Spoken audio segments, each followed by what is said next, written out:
আজি মই ইয়াত মগু দালি পিঠা বনাব লৈছোঁ। ইয়াত মগু দালি মই সিজাই কিনি থলোঁ। মগু দালিখিনি সিজাই পানী অহৰাই তাৰপিছত ইয়াত ময়দা চুজি দি মাৰি কিনি থলোঁ। আপোনালোকে চাব পাৰে, মই ভিডিঅ'টো দেখাব পাহৰি গ'লোঁ। মই ভিডিঅ' বনাম বুলি কোনো কনফাৰ্ম নাছিলে, তেতিয়াও মই ভিডিঅ'টো বনালোঁ।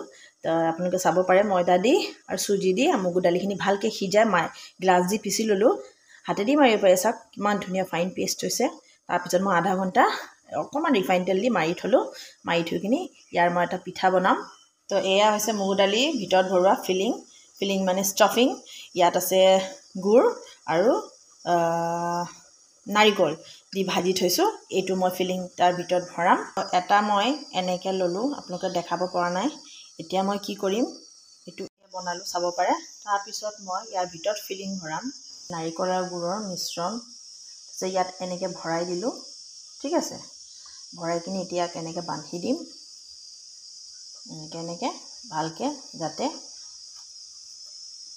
এতিয়া এনেকৈ লওঁ, ঠিক আছে। এতিয়া চাব পাৰে, মই এখন হাত দি মোবাইল ধৰিছোঁ আৰু এখন হাত দি কৰি আছোঁ যে দেখাবলৈ ইমান এটা ভাল হোৱা নাই। তেতিয়া এনেকৈ কৰি শ্বেপটো দি দিম, ঠিক আছে। ধুনীয়া এটা শ্বেপ দিম মই। এইটো চোৱা কিমান ধুনীয়া শ্বেপ এটা দিলোঁ। আপোনালোকে যিকোনো ডিজাইনো দিব পাৰে, গোল দিব পাৰে বা এনেকৈ দীঘলীয়াকৈও দিব পাৰে।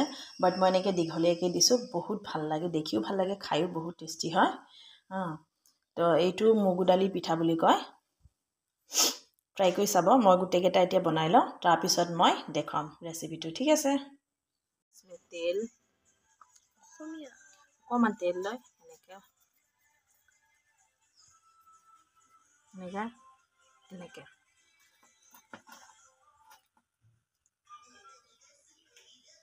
এনেকৈ ভৰাই এনেকৈ দি